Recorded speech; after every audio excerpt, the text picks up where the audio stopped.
Cuando nuestra presidenta decía, eso es solo una fotografía, decías, no es una fotografía y no es una fotografía de zapatos. Ya ni siquiera están compitiendo contra la oposición o con los supuestos, lo que sea, votos. Están compitiendo contra los muertos, que ni siquiera se ven en la foto. Están compitiendo con eso y ni siquiera están en Teuchitlán, están en todo el país debajo de la tierra. Veo por parte de buena parte de la opinión pública una obsesión de que sí nos puede funcionar Claudia Sheinbaum, y para mí eso es un tema irrelevante. ¿Por qué? Porque lo que importan son los resultados y los hechos. A mí, mientras el discurso sea hablar que viva López Obrador, demás y demás, en materia de los desaparecidos, pero haya un giro en acciones concretas, que le siga todos los días, si quiere, en un altarcito echándole incienso a López Obrador.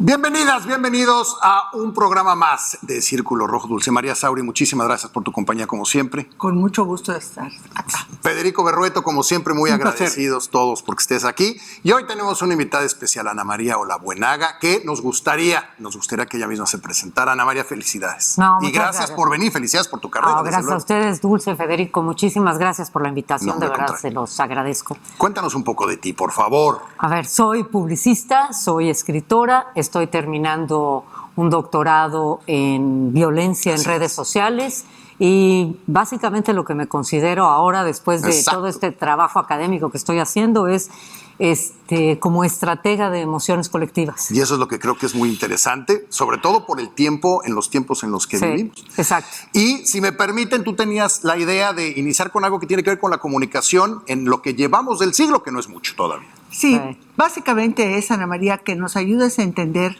los acelerados cambios que se dan desde el inicio del siglo XXI, me refiero al año 2000, a la fecha en materia de comunicación política. Pues hay un cambio muy importante en lo que se refiere a la comunicación en general. En primer lugar, por toda, digamos, la proliferación de medios, la pulverización de los medios también.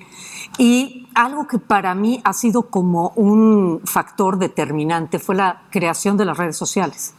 Las redes sociales lo que hicieron a principios del siglo y sobre todo ya cuando llegamos al 2010 en adelante, fue presentar las emociones como parte de una transacción en la conversación.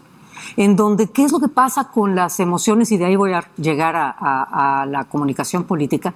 ¿Qué es lo que pasa con la comunicación en redes? Que hay una especie de colapso del contexto. Okay. Así lo denominaba Judith Butler. Lo que pasa es que toda la idea de lo que está sucediendo colapsa y solo se queda es un ladrón, es un lo que sea. Siempre es algo como además muy emocional, ¿no? Colapsa todo el contexto, se queda esa idea de la persona emocional, se simplifica. Una vez que se simplifica la idea, se magnifica. Esto es terrible, que este hombre o esta mujer haya hecho esto, se magnifica y se amplifica con los medios. Entonces, esta relación emocional, estrictamente emocional, ha pasado a la comunicación política muy directamente. Las relaciones tienen que ser muy emocionales, cosa que anteriormente no era así. Uno podía llegar con, aquí está, voy a dejar este puente, voy a traer esta presa. Había otra relación que funcionaba, y quiero dar un dato aquí relevante, que funcionaba a nivel del hacer, de las cosas que se estaban haciendo programáticamente. Y ahora son las emociones, todavía son más importantes. No es que antes no lo fueran, siempre lo fueron, ahora todavía son más importantes. Y yo cuento para mí el día en donde cambió esto, el día que está estallando ahorita, como bien dices tú, Dulce, pero el día que cambió, Para mí el día que cambió la comunicación política y que cambió la relación de las personas entre sí fue, creo que era el 23 de septiembre de 1960. Y ustedes se van a acordar perfecto de esto. Gracias por no incluirme. No. Por un momento me sentí bien. No, yo sé que tus padres ni se habían conocido. No. Ese día fue el primer debate entre John F. Kennedy y Nixon. Esa tarde, esa noche. El vicepresidente Nixon tenía todas las de ganar. Iba arriba en las encuestas. Tenía un discurso perfecto. El otro era un senador. Nixon llegó tarde porque además tenía sus responsabilidades evidentemente como vicepresidente, llegó tarde, o sea, apresurado.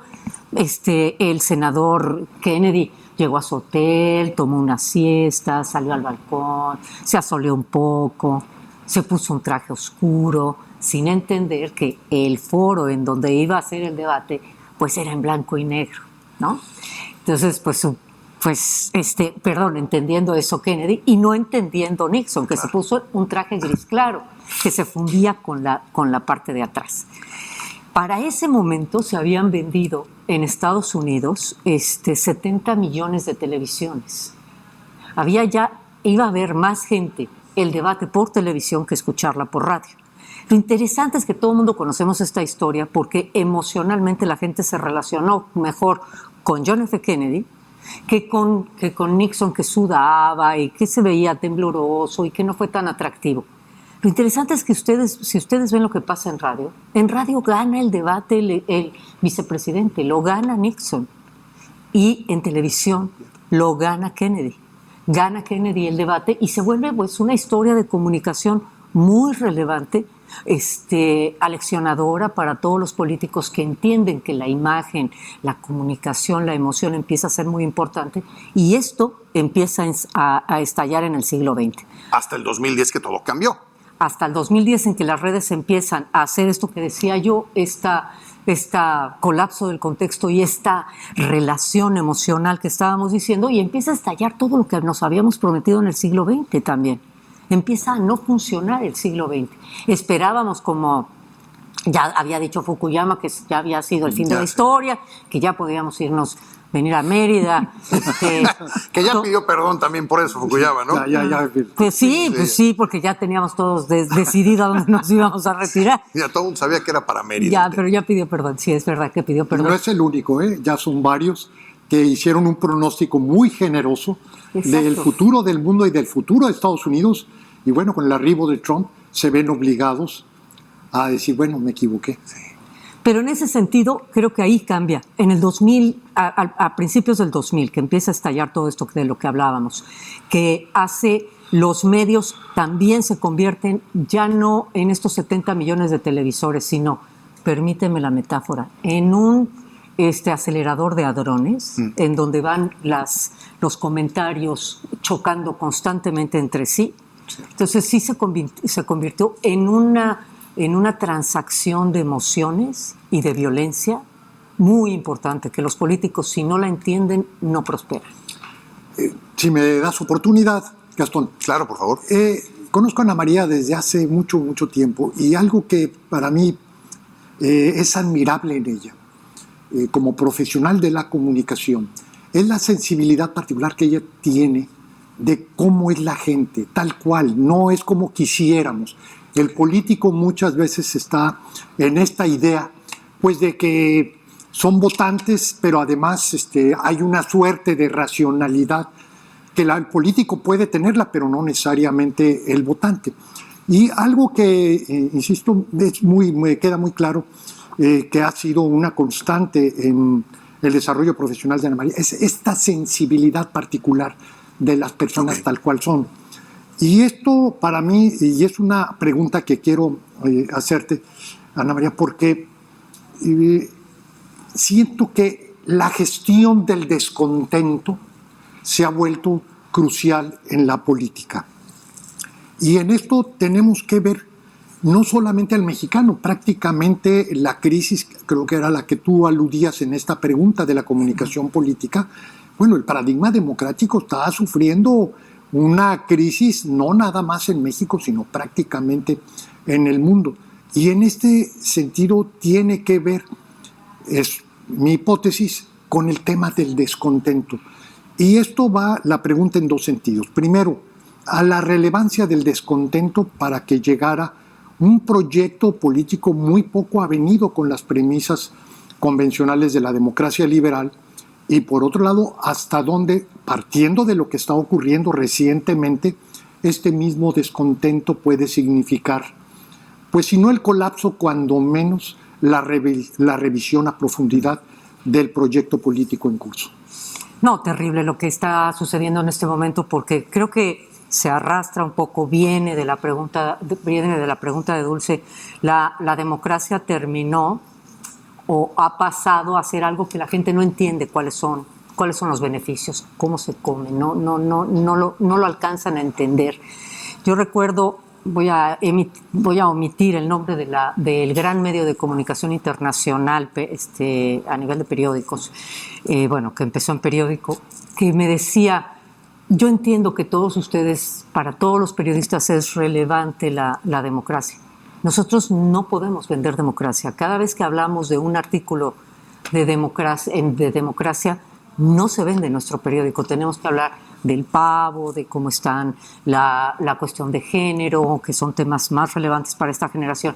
Democracia es algo que no se entiende y que no hemos sido capaces, las personas de nuestra generación, tal vez las últimas, en poder hacerle entender a la gente la relevancia. O sea, no vende el tema de la democracia. No lo quería decir así, pero gracias, sí. Efectivamente, no vende la democracia. La democracia no vende. Y sí, creo que, por ejemplo, el 6 de enero de 2020, en el momento en que Trump hace la arenga en Washington y la gente camina hacia el Capitolio, para mí es muy evidente que es una crisis absoluta de la democracia, en donde, fíjate lo que pasa, siempre ha habido personas como, voy a ponerlo así, locas, ¿no? Pero lo que sucedió ese día es que las redes, esta indignación, este como cúmulo de sensaciones se pudieron compaginar para conectarlos a todos. Y fueron las redes. Y llegaron, y fíjate lo que sucedió. A mí lo que más me impactaba era en los periódicos del día siguiente que decían República Bananera. A la primera democracia del mundo le decían, la que inventó las repúblicas bananeras se convirtió en una república bananera. Entonces estamos en un momento súper crítico, porque mi sensación es que no va a haber manera, perdón por lo pesimista, pero no va a haber manera en que nuestra generación le explique a la que sigue la importancia de la democracia. Uh-huh. Se van a tener que dar cuenta esa generación. La va a tener que sufrir esta nueva generación y lo va a tener que pelear esta nueva generación. Oye, Ana María, y para tratar de entender bien, lo bajo a un ejemplo de algo que está pasando actualmente con el caso de Teuchitlán. Hemos visto cómo el gobierno, con toda su potencia, está haciendo un esfuerzo muy grande por crear una percepción, mientras que otros están tratando de decir lo que ven. Tuvimos ahí de manera muy extraña algo como si fueran los voceros del gobierno, alguien supuestamente del cártel de Jalisco Nueva Generación diciendo que el terreno... Sí, si me permiten nada más, porque es muy importante. No es lo que ven, es lo que sienten. Sí. Y por eso es muy importante escuchar de Ana María, por esa sensibilidad particular que ella tiene en el conocimiento de las emociones. Tú ves una respuesta racional, mientras que tú estás viviendo en el país un tema fundamentalmente emocional. Emocional, absolutamente emocional, perdón. Claro. Absolutamente, Federico. O sea, cuando nuestra presidenta decía, eso es solo una fotografía, decías, no es una fotografía, y no es una fotografía de zapatos. No son zapatos lo que la gente está viendo. Lo que la gente está viendo con todo el corazón partido, está viendo muchachos jóvenes. Es una reacción totalmente emotiva a lo que está sucediendo. Y ahí está el error.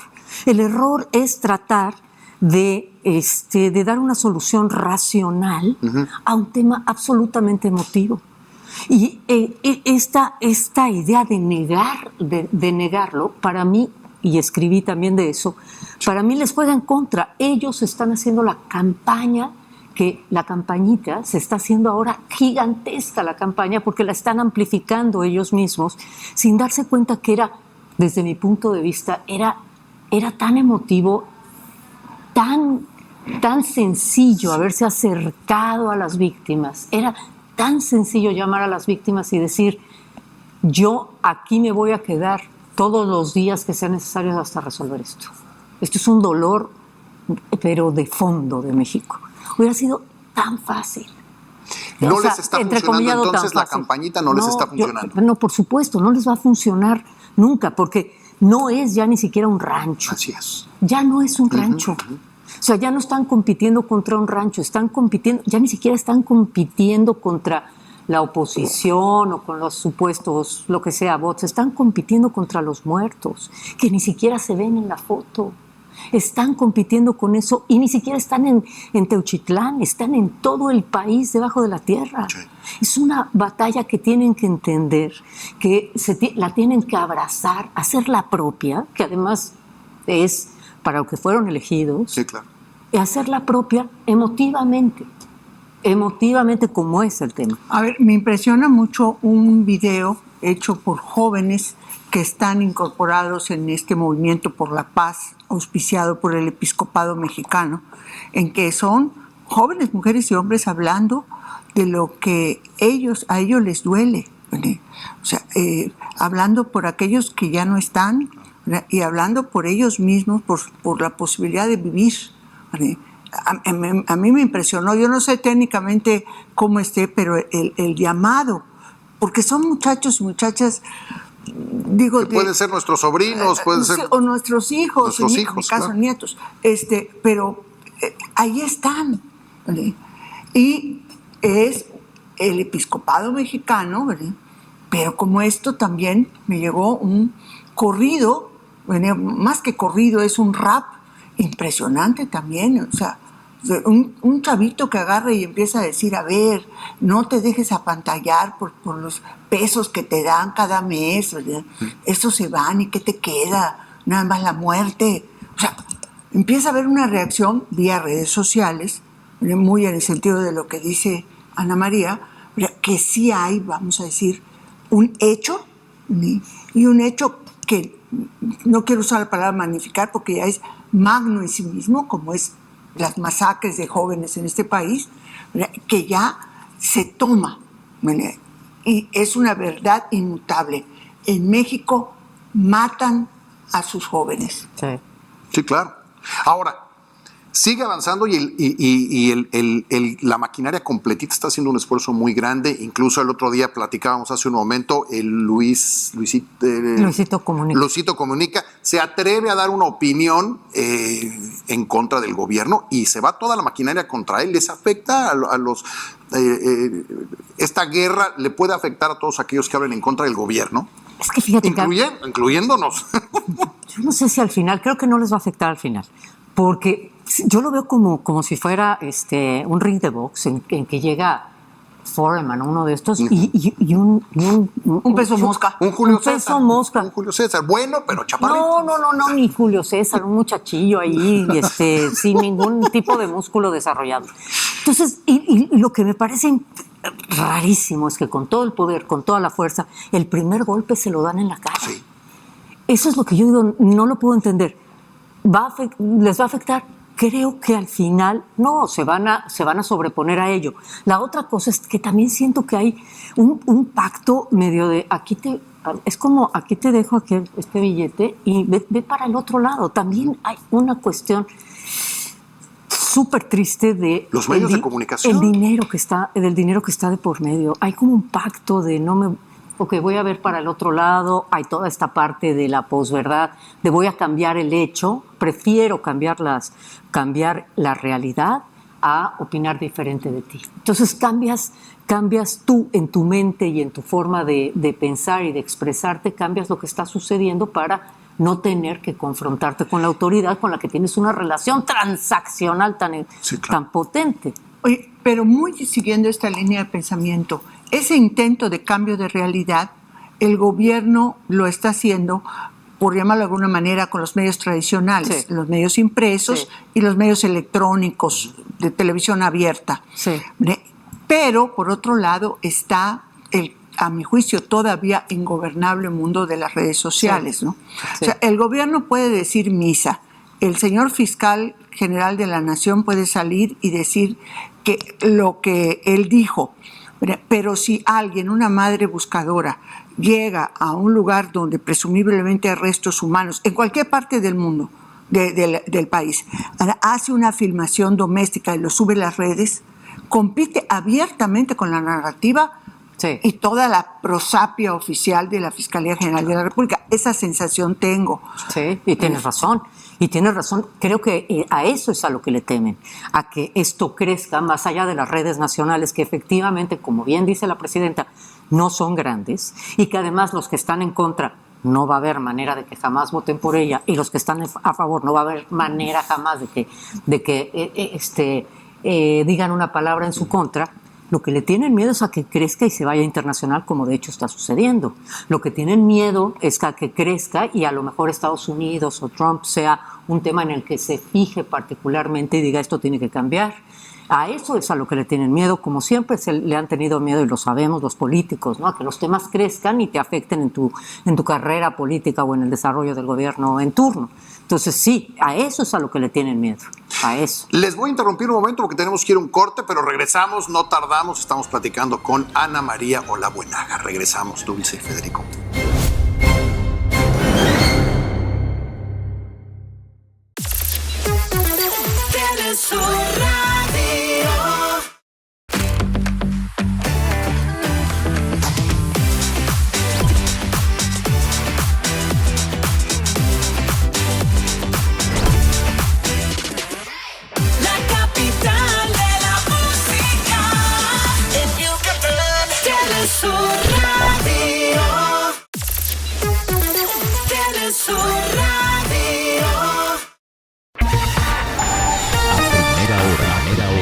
Para despertar con toda la información, escuche a Primera Hora con Gastón Lambarri y Viridiana Pacheco, de lunes a viernes en punto de las 6:30 de la mañana por Telesur Radio.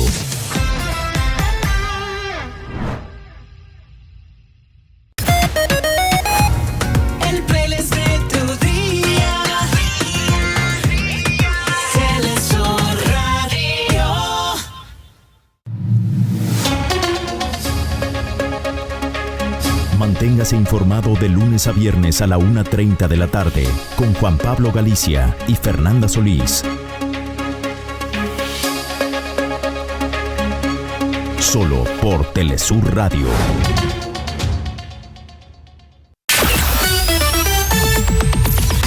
Música que tus hijos pueden escuchar.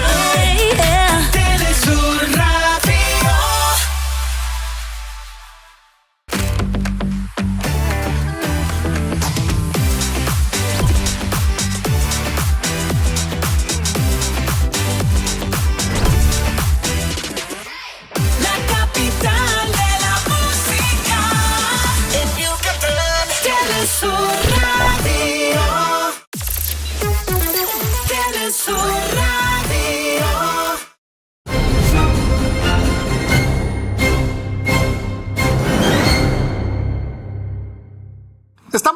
Estamos de regreso, Dulce María Sauri, Federico Berrueto. Estamos platicando con Ana María Olabuenaga. Como también estamos en radio, van a escuchar que digo muchas veces su nombre. No se molesten, nada más, porque hay que estar recordando constantemente a la gente que nos está escuchando en la radio. Muchas gracias, quiénes somos.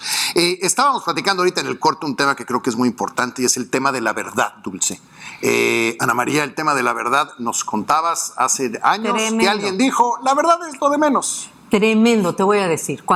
¿Recuerdan cuando fue Zuckerberg al Congreso? Al Congreso. A las audiencias, ¿no? Y entonces le dijeron, ¿cómo es posible que los senadores no entendían qué hacía Zuckerberg? Y Zuckerberg decía, ¿estos señores de qué planeta son? No había. Yo digo que ese día se cayó el muro digital en ese momento, porque ¿usted de qué vive? Le preguntaban los senadores, y Zuckerberg decía, Pues de la publicidad, señores, pero ¿cómo? No entendían lo que hacía las redes sociales y le dijeron, hay muchas noticias falsas, esto es terrible, lo que está sucediendo, la elección, en ese momento la primera elección de Trump, y él les dijo, la cara de Zuckerberg en ese momento es bestial porque no sabe qué contestar, y él lo que piensa, yo digo, esto soy yo interpretando esa emoción, Zuckerberg piensa en su algoritmo. Y dice, Dios mío santo, mi algoritmo es una masa gelatinosa que no entiendo ya. Entonces yo para poder cambiar esto voy a tener que meter la mano en esta cosa, tratar de sacar algo que no funciona y tirarlo. Le dice, ¿y usted cuándo va a cambiar esto, señor Zuckerberg? Y Zuckerberg les contesta, lo vamos a hacer bien, créanme, me voy a tardar entre 5 y 10 años. No, bueno. En cambiar esta situación que está pasando en las redes, estos problemas de noticias falsas y etcétera, pero lo vamos a hacer bien. Ahí se queda. Esto fue en el 18 por ahí, y después en Twitter, el que fue director para Cagragual, se llamaba, dijo en un momento dado algo que a mí me llamó poderosamente la atención. Dijo, a nosotros ya no nos interesa la verdad. Ya no nos interesa la verdad, lo que nos interesa es que la gente no se haga daño. Eso nos da igual si se mienten, díganse lo que quieran. Vamos a detener las conversaciones que lleguen a la confrontación, que se hagan daño. Y eso es precisamente lo que dice Elon Musk al triunfo de Trump. Dice, voy a buscar la libertad de expresión, pero ya cada quien puede decir lo que quiera. Y Zuckerberg también subraya que está de acuerdo. No nos interesa el discurso de odio. Ya nos da igual. Díganse el odio, suéltense el odio que quieran. Por eso dicen, hablen de los nazis, hablen de género, hablen de lo que les dé la gana. Nosotros lo que no vamos a soportar son los comportamientos de odio. El discurso de odio nos da igual. Y ese es un cambio bestial, porque obviamente no tenemos ningún registro de qué pasa cuando hay tanto odio generado contra todos nosotros, entre nosotros. Eso no sabemos qué va a pasar. Vamos a ver. A mí me suena que por ahí pudo haber pasado por ahí de los años 40, ¿no? Pero vamos a ver si es Pero así. entonces se tolera el mensaje de odio, Sí. pero se ataca la actitud violenta. A ver, Sí, lo que yo no alcanzo a entender es cómo se puede establecer la línea divisoria entre el mensaje y la acción. Claro. Pongo un ejemplo muy concreto en circunstancias, pues, hace casi 100 años, ¿no? En la década de 1930, cuando Adolfo Hitler llega al poder por voto en Alemania, ¿verdad? Y comienza a haber, vamos a decir, el discurso del odio contra el pueblo judío. Sí. ¿No? Y ese discurso de odio aparentaba ser solamente eso. Inclusive muchas familias judías alemanas dijeron, esto no va a permear, porque se queda en el terreno del discurso. Pero de pronto empezó la acción. Empezó la noche de los cristales rotos, sí. Y de pronto el pueblo alemán, o el pueblo ario, o los que se identificaban como tales, pasan a la acción, que es entregar a los alemanes de origen judío. Sí. O sea, tenemos la historia, o sea, es lo que es pavoroso, no es qué va a pasar, sino cuál va a ser la magnitud de lo que va a ocurrir. Sí, y además algo que veo justamente en este tema de la verdad y de la libertad, que por otro lado tienes la pretensión que siempre ha habido desde el poder de reordenar. Cuando tú planteas la libertad, incluso el poder disputar la verdad, pero lo haces desde lo social, tiene un sentido. Cuando lo haces desde el poder, tiene otro muy, muy diferente. Y esto, un ejemplo claro es un presidente que invoca el derecho de réplica desde la presidencia de la República para amedrentar a la libertad de expresión. Y esto, además, con un nivel de consenso, porque de otra forma no puedes entender la votación, las encuestas, etcétera. Es decir, una sociedad en estado de indefensión, sí, para entender el valor que tenía. la libertad, pero la libertad social, no la libertad que tiene el poder precisamente para poder imponer su propia narrativa. Claro, una simetría bestial. Fíjate que retomo lo que estabas diciendo y como historiadora, chapo,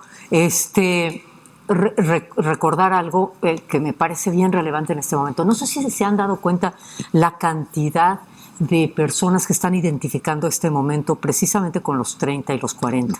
Hay mucha gente que está hablando de estamos viviendo el mismo instante, un cambio de este equilibrio mundial, un cambio de relaciones, de quién dice qué, de cómo lo dicen los gobiernos, mucho hablar de Hitler, de Mussolini, de Stalin, hablar de eso. Y yo quiero recordar a un historiador que se llama Lucien Febvre, que creó los Anales de Historia, que tú seguramente conoces. En la década de los 40 escribió un artículo en donde Lucien Febvre decía, yo estoy viendo, o sea, en ese momento, 1940, estoy viendo una transacción, un flujo de emociones peligrosísimas, llenas de violencia, en donde la gente se está contagiando con lo que está diciendo el líder. Se está contagiando, se está dejando contagiar sin entenderlas, se están contagiando y vamos a acabar, literalmente dijo, en un pozo fétido de cadáveres.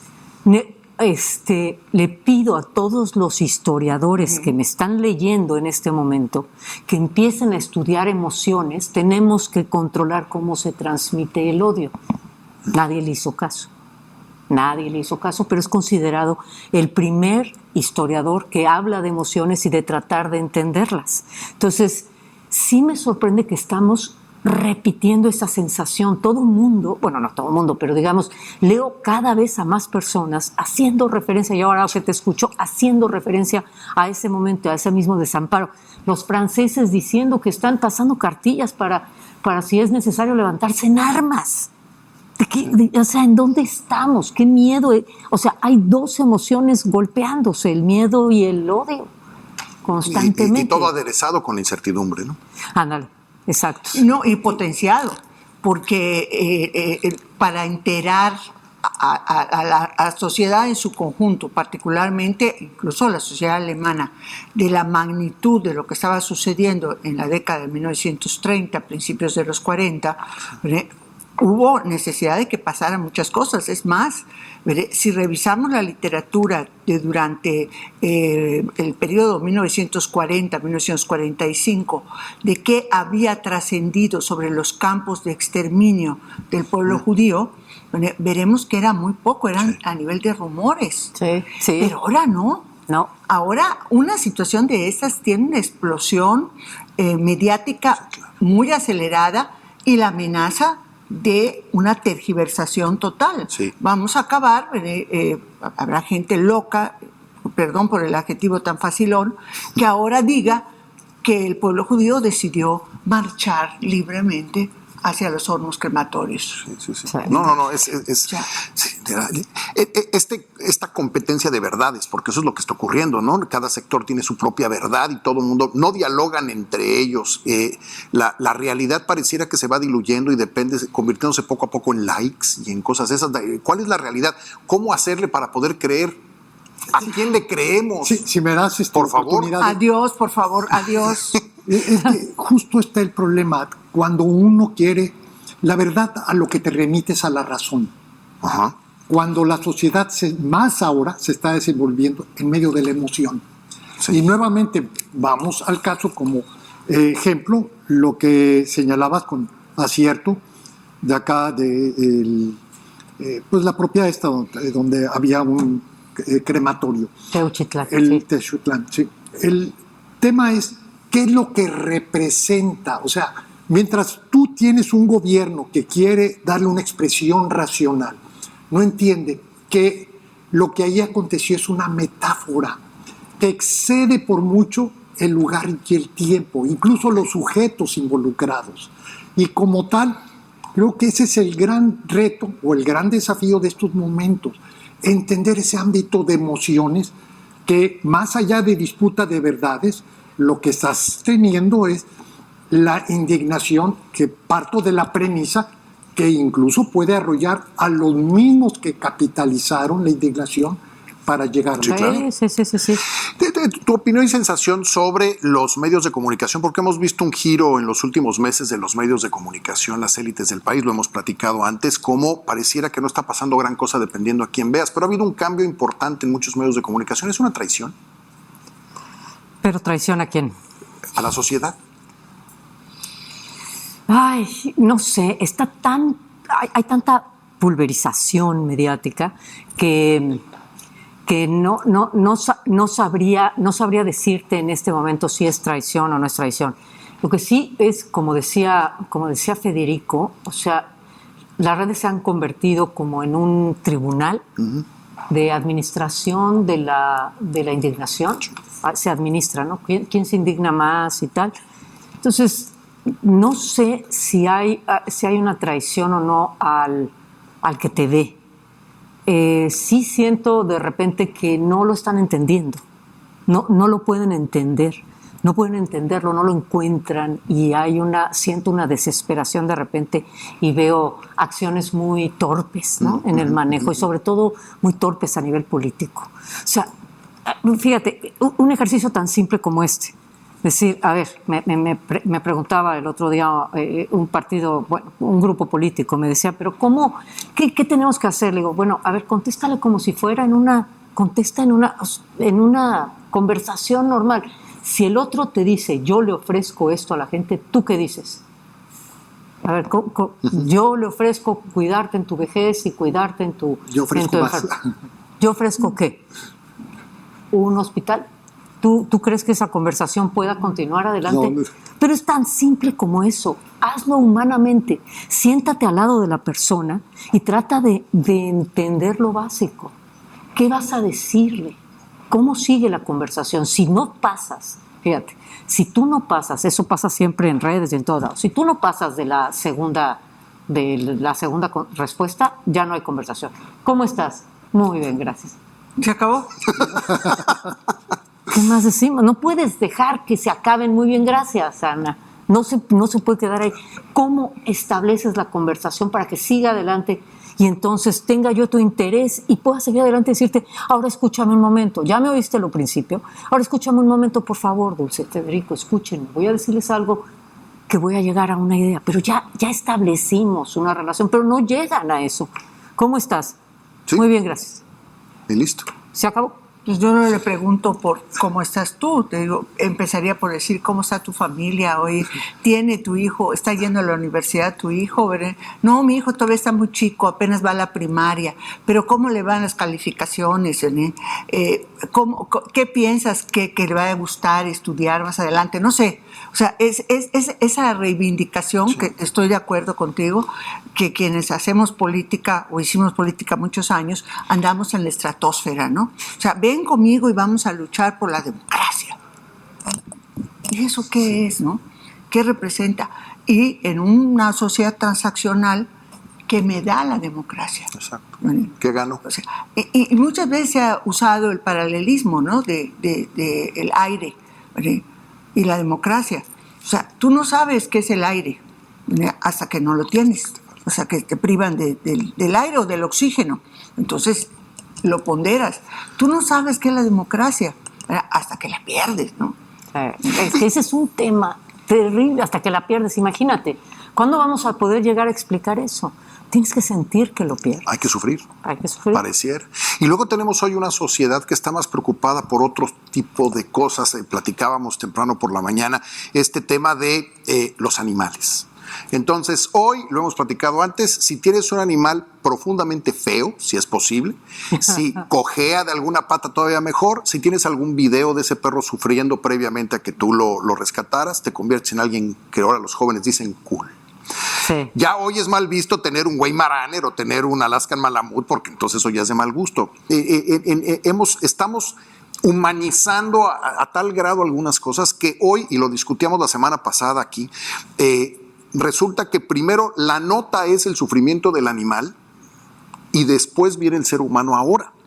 Pero ¿Qué pasa? Comparte a la Ana María qué nota fue que nos dejó con la boca abierta. La del viejito. Hay un hombre de edad avanzada, se mete a una casa a salvar un par de perros porque estaba un incendio, se muere tanto el señor como los perros. Pero la mayoría de los medios lo que publican, las primeras 2 o 3 párrafos de la nota, es los pobres perros que murieron en el incendio. Y abajo por ahí te dicen, y se murió un señor que se metió a salvarlos. ¿Qué pasa? ¿Qué pasa en las redes? Es una locura. ¿Sabes qué? Para mí la forma más fácil de explicarlo es los woke, que son esta generación, la generación Z, las nuevas generaciones, esta generación woke, que quiere decir despierto a los problemas del otro, más o menos por ahí va la cosa, son como los tatara nietos de los hippies. Es la misma idea. Esos hippies que decían, no están entendiendo nadie estas causas. Sí, peace, love. ¿Quién va a defender estas causas que todo el mundo ha olvidado? Yo voy a hacer el amor y la paz y voy a recuperar estas causas. Es lo mismo. Son los valores del pobre, el valor los valores de los oprimidos, los valores de la guerra, los valores de los animales pobres, de las plantas, etcétera, ¿no? Es eso, es los hippies. ¿Y nuestros 40 desaparecidos cada día? ¿Por qué no aparecen en el radar? Pues más es porque todavía no llegan hasta allá. O sea, están en eso. Pero están en eso. Hay otras prioridades. Imagínate a los hippies con unos altavoces gigantescos. Esos para mí, esa es esta generación. A ver, pero en defensa de la generación hippie a la que tangencialmente pertenezco, digamos que esa inconformidad de esa generación hizo revoluciones. Sí. O sea, ahí sí, entre la percepción y el compromiso y la acción, hubo un tramo bastante corto que se recorrió por parte de esa generación. Yo no digo que todos. Además, en la década de 1960, la guerra de Vietnam en los Estados Unidos demolió la imagen de una sociedad idílica que se había creado. Sí. Fue toda una generación. Es la generación que ahorita está saliendo del gobierno. Sí.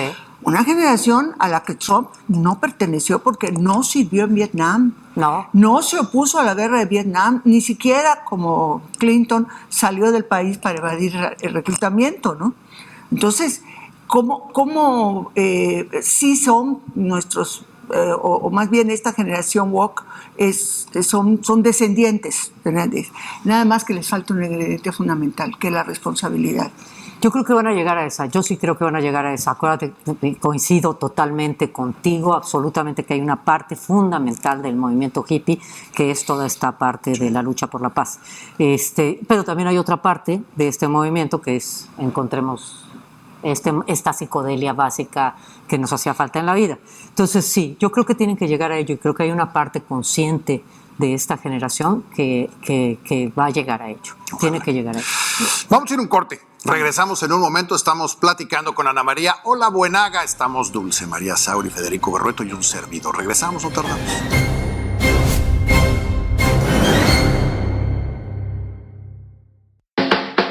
Ustedes pensarán que yo siempre ando producidísima. Pero acá entre dos, lo mío es la chata. Ustedes pensarán que ser espontánea es una gran virtud. Pero acá entre dos, ¿cómo he metido la pata? Se rumora que somos una yuca y una guacha. Pero acá entre dos, los yucas se contagia. Guay. Escucha Acá Entre Dos con Gaby Crasus y Monse Pastrana de lunes a viernes 9:30 de la mañana por Telesur Radio. Todas las mañanas empieza tus vueltas con La Mutualista, donde nadie es experta, pero todas opinan. 10:30 de la mañana. Solo por Telesur Radio.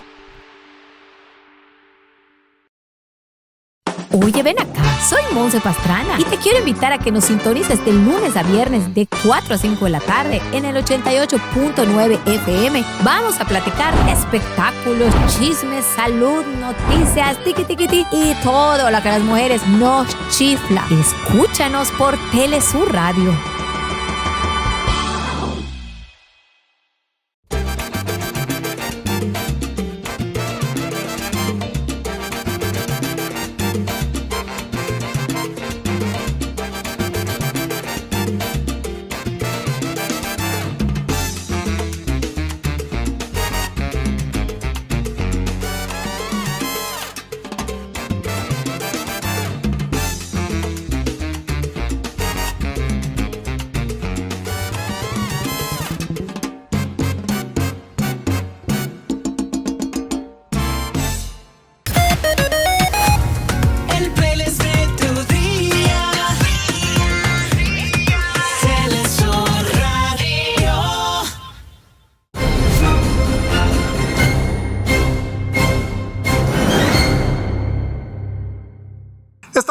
regreso en Círculo Rojo. Estamos platicando con Ana María Olabuenaga. Está con nosotros como siempre. Estamos juntos. Federico Berrueto, Dulce María Sauri y un servidor.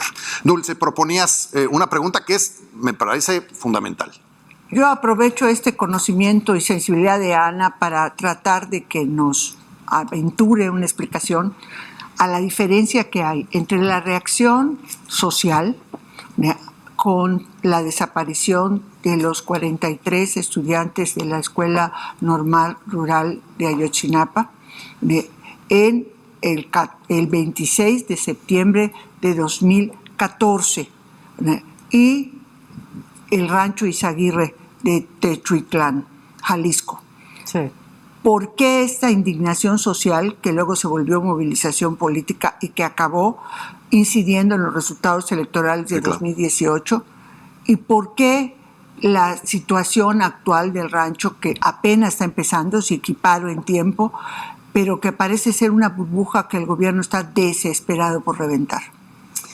Yo creo que hay varios elementos y ojalá y pueda ayudar a ponerlos en la mesa y que entre todos lo esclarezcamos.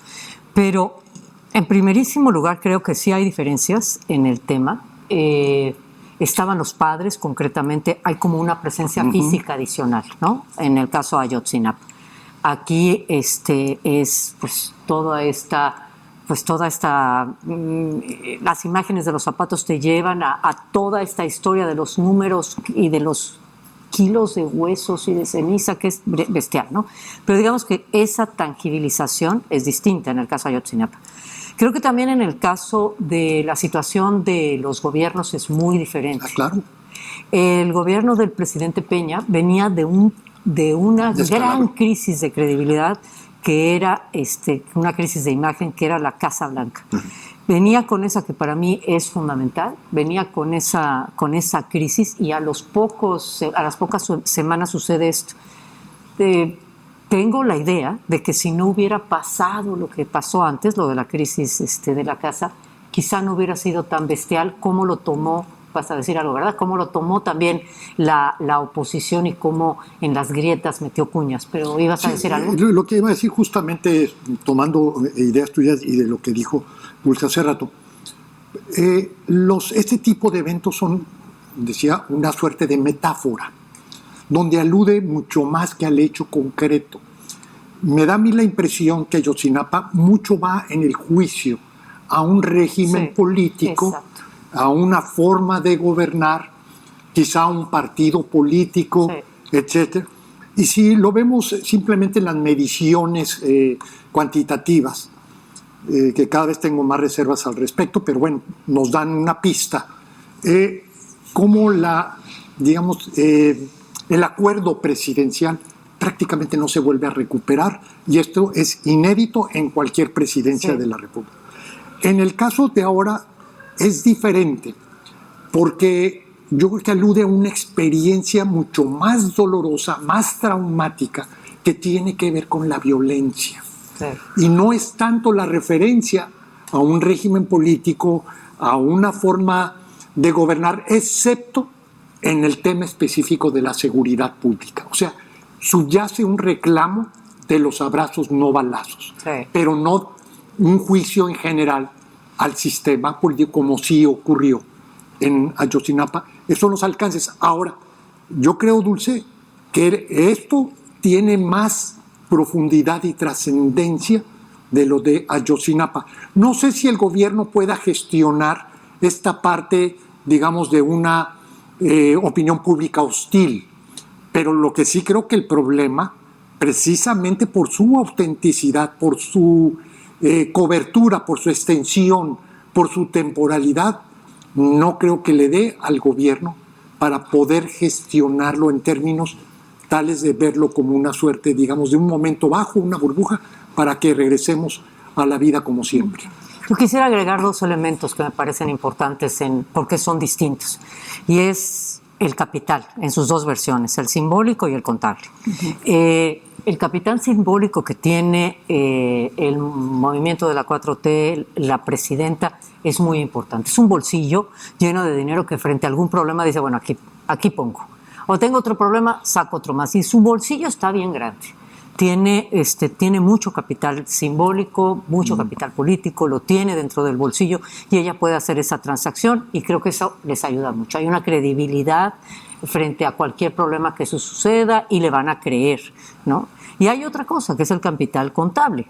O sea, también existe la parte, el momento de, oye, ¿estás viendo lo que está sucediendo? Bueno, aquí te dejo para el refresco, ¿no? O aquí te dejo para los viejitos, o aquí te dejo para la madre soltera, etcétera.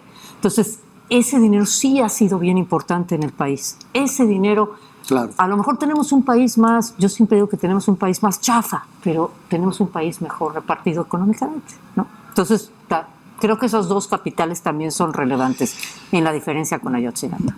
Oye, Ana, y como estratega de emociones colectivas que decíamos al principio, ayer, hace unos días, escuchaba a la presidenta en un discurso, se refirió más de 6 veces al presidente López Obrador, estaba presentando algo y ella misma volvía, porque gracias al presidente Andrés Manuel López Obrador, le decía al público ahí presente. Sí. Me llamó mucho la atención. ¿Eso cómo funciona en el colectivo? ¿Lo hacen y lo dicen porque sirve con las masas?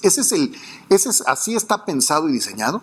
Fíjate que yo también lo he notado, que creo que en este tema le está golpeando también al expresidente. Entonces, hay una suerte de protegerlo, hay un intento de protegerlo porque se considera como una especie de traición el insinuar alguna crítica que imagínate que es difícil gobernar, bueno, ustedes lo saben mejor, sobre todo tú, Dulce, tratar de gobernar sin criticar nada del pasado y hacer cosas distintas, o sea, es como un poco esquizofrénico. Sí siento que hay una protección a la figura del presidente y sí siento que sigue siendo muy rentable referirse a él. O sea, ¿no? Sí funciona. Yo creo que sí, todavía, sí. Sí, totalmente de acuerdo, pero ese es justamente el problema. ¿Cómo vas a caminar el futuro? O sea, velo desde el punto de vista económico, desde el punto de vista de tu relación con el exterior, verlo desde el punto de vista de política social y concretamente el tema de los desaparecidos. Uh-huh. Todo el abanico de opciones a lo que alude inevitablemente es una corrección del pasado. ¿Cómo puedes corregir, reconocer, ¿verdad?, sin lastimar finalmente al prócer? Y eso yo lo vería como uno de los grandes problemas, con un agravante. Si la economía no crece, que es la perspectiva, esto que tú decías, al menos una parte de la bolsa se va a ver mermada. Por supuesto. Y esto también va a cambiar los términos del consenso, inevitablemente. También. Si la presidenta está dispuesta a ella a pechugar este deterioro, digamos, de los términos del consenso, o si lo va a repetir al pasado, que yo hasta ahora lo que veo es que ella va muy en el sentido de asumir ella los costos y no remitirse al pasado. A ver, déjenme anticipar un pellizcón de esperanza. Bien. Yo digo que Claudia Sheinbaum es como el gato pardo al revés. Decir que nada cambia, ¿verdad?, para poder cambiar. Okay. O sea, a mí mientras el discurso sea hablar que viva López Obrador, demás y demás, en materia de los desaparecidos, pero haya un giro en acciones concretas para el apoyo a la búsqueda, a las madres buscadoras, a la identificación de los miles de cuerpos que existen en las morgues de México y que están sin identificar, explorar los lugares, etcétera, que le siga todos los días, si quiere, en un altarcito echándole incienso a López Obrador. Los hechos. ¿Y ves algunos hechos? Por ejemplo, creo que sí, en materia de seguridad es donde se perciben algunos. Algunas veces me pregunto si es más mi deseo de encontrar esa esperanza, ¿verdad? O son, tu positivito, el ser positivo. Una vibra positiva, o hay realmente acciones de cambio. Yo creo que sí las hay. Yo creo que tienes razón, me parece muy sensato. Sí, pero yo aquí lo que pondría aparte esta, digamos, la evaluación de la persona y entender más que todo la lógica del poder. O sea, tú tienes que cambiar tu estrategia de seguridad pública por razones propias de estrategia de poder, no porque tú tengas la sensibilidad que no tenía Andrés Manuel, no por, o sea, yo veo por parte de buena parte de la opinión pública una obsesión de que sí nos puede funcionar Claudia Sheinbaum. Y para mí eso es un tema irrelevante. ¿Por qué? Porque lo que importan son los resultados y los hechos. O sea, si tú tienes un presupuesto que disminuyó de manera sustantiva los recursos para poder atender el tema de los desaparecidos, ese es el tema. No es si ella es buena o es mala. La otra, si ella en esta corrección que tuvo un lunes después de un viernes desastroso donde cuando dijo dejen en paz a López Obrador, exactamente, ¿verdad? Y si esto no está acompañado de acciones reales, efectivas, por ejemplo, hasta ahora la presidenta no se ha reunido, y que yo sepa, ningún funcionario importante con los colectivos que tienen que ver con los desaparecidos. Entonces, sí creo que es fundamental, como una parte de la crítica política, y crítica política no digo la oposición, el deseo de que mejore el gobierno a través de una postura independiente, poder separar la valoración de la persona en función de la valoración de los hechos y los resultados. ¿Comentarios finales, Dulce?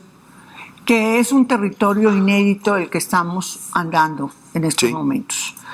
Que si bien hay toda una corriente mundial de proteccionismo, aleacionismo y la ley del más fuerte, también por otro lado está una globalización que es imparable, que se da vía las redes sociales. Entonces esa aparente contradicción entre una cosa y otra, yo creo que es lo que tenemos que entender para tratar de incidir. Y el terreno en el que se mueve Ana María, ¿verdad? Es el terreno en el que tendremos que aprender, que es el de las emociones. Sí. Federico, ¿algún comentario final antes de ir? Pues verdaderamente muy complacido. Creo que hemos hecho una reflexión muy importante y creo que no podía ser más oportuno el tema de las emociones en este momento del país. Muchas gracias. No. Bueno, y la recomendación, obviamente, antes de pasarle la palabra, desde luego, a Ana María, de leer su libro, Linchamientos Digitales, del 2019. Sí. ¿Algún comentario final? Además del compromiso de leerte. Yo de entrada, muchas gracias. Ha sido un momento de reflexión para mí muy importante. He aprendido mucho de ustedes, gracias. Y yo me quedaría con lo que decía Lucian Febvre. Si Lucian Febvre en su momento pidió que la gente estuviera emociones, que estaban en un momento de transición fundamental en el planeta, yo digo lo mismo. Estudiemos esto, veamos la agresión y la violencia hasta dónde llega, detengámosla si es posible, o administrémosla, o seamos capaces de que no nos llegue a lastimar como nos está lastimando. Yo haría ese mismo llamado. Y fíjate que en términos de comunicación también necesitamos que nos ayuden a entender los expertos y las expertas cómo le explicamos a nuestros hijos lo que está pasando. Porque yo creo que ese es uno de los grandes retos que tenemos padres y madres de familia, porque pues hacemos como que nosotros somos los adultos y vemos la información, pero no estamos preguntándole a los niños, a los jóvenes qué están percibiendo, y necesitamos que alguien nos explique. Y cómo te sientas con un hijo de 10 años, que seguramente ya le pasó por el timeline, que ya tienen teléfono celular, toda esta violencia, cómo los protegemos y cómo los preparamos. Pero ese es otro tema. Déjame nada más, perdón, pero Por favor. decirte que hay un psicólogo social, Jonathan Haidt, que sacó un libro que se llama La generación ansiosa, que propuso una ley que a los 14 años los chavos no pueden tener redes, Exacto. no pueden tener teléfonos inteligentes y no pueden tener redes hasta los 16 años, y hay países que ya lo están haciendo. Australia ya lo empezó a hacer. Exactamente. Pero bueno, será tema de otro programa. Ana María, de verdad, profundamente agradecidos porque nos hayas aceptado la invitación. Un verdadero gusto tenerte aquí, poder platicar y escucharte. De verdad, muchísimas gracias. Gracias a ustedes. Federico, como siempre, el gusto de escucharte y verte. Dulce María, como siempre, Gracias. el gusto de tenerte aquí con nosotros en el estudio. Siempre es maravilloso. Con eso llegamos a un programa más, al final de un programa más de Círculo Rojo. Tenga una buena noche, descanse. Seamos mañana, por lo menos, un poquito más felices que hoy, y con eso ya la hicimos. Tengamos todos una buena noche.